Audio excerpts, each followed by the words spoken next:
Hey guys, what's going on? Eddie here with Blue Line Pressure Washing.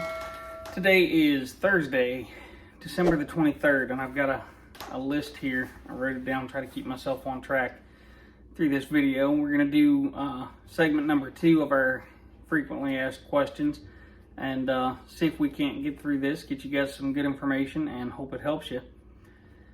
First one, can I wash in cold weather? Yes, you can.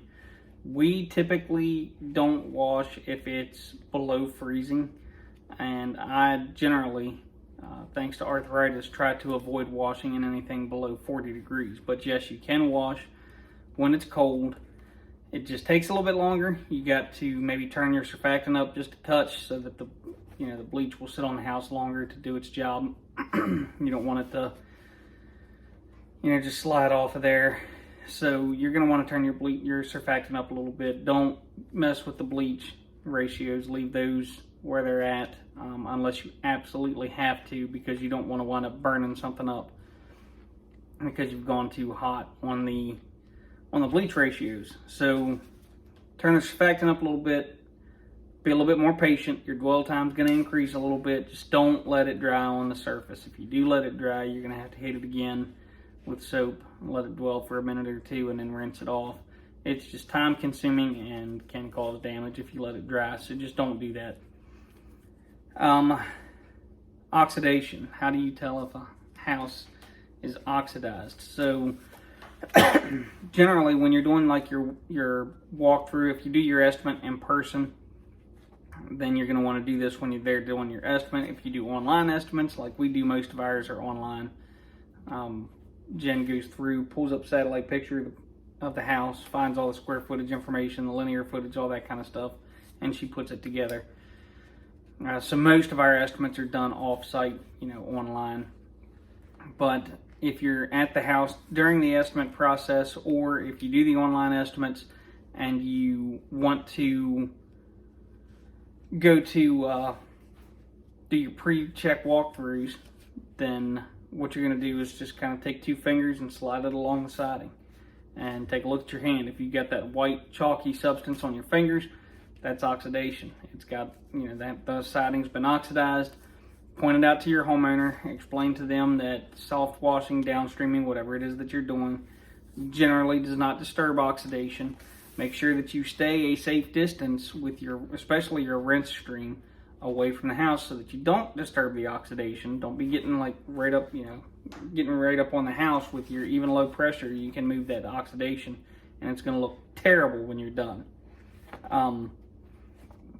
White houses, I've found especially, no matter what you do, if they have oxidation, they show it really badly after they've been cleaned. So always make sure you inform your clients, hey, there is oxidation on the house.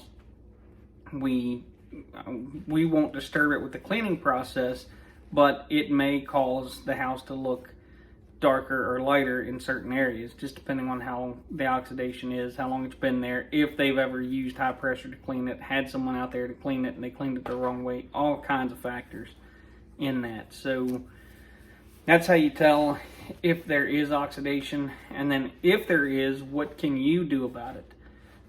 I use a product called Cleansol BC. Very simple to use. Follow the directions on the label. Follow the PPE on the label. Get your respirator, get your gloves. Don't be stupid and try to cowboy anything and get yourself all jacked up. The dollar is not worth the hospital trip, guys. So use your PPE. Don't be a knucklehead. But generally, when you use Cleansol BC, you don't really have to brush. There are other things you can use, like F9 bark, I believe, can do oxidation removal. Just follow the instructions of the manufacturer. A lot of people are afraid to contact manufacturers. I don't know why, to see how their product should be used. If there's any question whatsoever, contact them, because they're going to tell you exactly what you need to do to make it work. Because 1, they want you to buy their product again. 2, they don't want any liability on them. So Cleansol BC, it's downstreamed. Something that you downstream, I think it's 4 to 1, 4 gallons of water, 1 gallon of Cleansol BC, and then you downstream that mixture. It may be 3 to 1. I think it's 4 to 1, but it might be 3. I'm terrible with remembering those types of things, which is why I always read the label.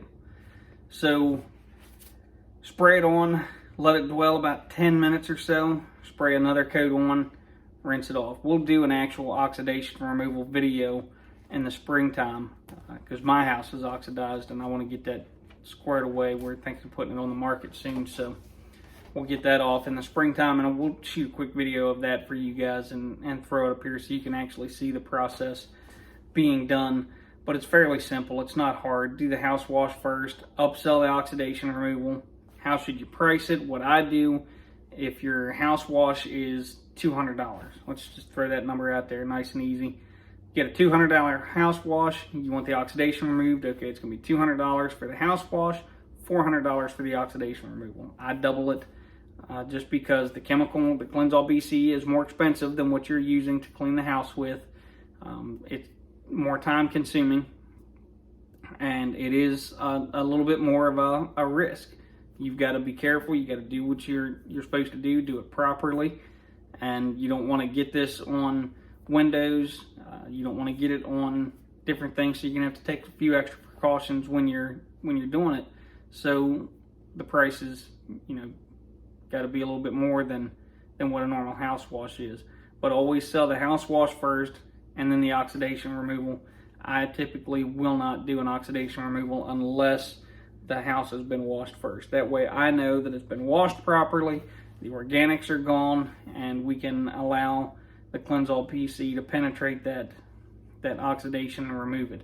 And it actually, when you spray that Cleansall BC on there after it's been setting for a little bit and doing its dwell, kind of doing its thing, you'll see like a pinkish color coming up, and that's basically the Cleansall taking off that oxidation. You can, with your gloves, you can go up and just kind of rub on that pink streak right there, and it'll just start kind of falling right off into your hand. So again, mix it according to the label, downstream it, 10-minute dwell time, second coat, 10 minutes, rinse it off. Every once in a while you may find a spot where you got to get the old stiff bristle brush out and kind of give it a work over, or medium bristle brush. Give it a little bit of a scrub. Don't scrub real hard. You're not trying to clean all the way through to the other side of the wall. Just give it a quick light brushing, and that will take care of any spots that are being stubborn.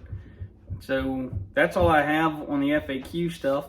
Upcoming videos, we're going to do a more detailed walkthrough of the single blend elite. We've got one being built right now. It's actually over at the fab shop as we speak, and we'll get that thing going. That'll be probably next week. We'll put that video up. We'll do a little bit more of a detailed walkthrough of it for you. We had a comment on Facebook, and I think the gentleman understood after I responded to it about being a lot of money for what you get. But what I don't think some people like that realize is you're actually getting 3 cleaning solutions in one footprint with that single blend elite. Excuse me. You're getting pressure washing for your concrete, all that kind of stuff. You'll have the pressure washer available for that. You're getting downstreaming through your pressure washer, and you're getting 12-volt soft wash system as well. So you're getting 3 different types of cleaning systems all on one compact skid, and it's pretty freaking awesome. They'll make you, as long as you got the hustle, they'll make you a lot of money with that single blend elite, and that trailer would be the next route that I would go to for the upgrade, or the single blend elite max. Just gives you a better bleach and water capacity, and makes things go a little smoother. We'll talk about the upgrades as well, why they're worth it, if they're worth it, that kind of stuff. Those are just some of the videos that we've got coming up. If there's anything specific you guys want us to go over, any questions you have, you want them in the FAQ series, shoot us an email, throw a link in the comment below, not a link, throw a comment below, and we'll get that, get those questions added to the list. We'll get them answered. And other than that, I hope you guys have a great Christmas. Merry Christmas to everyone, and we'll talk to you soon.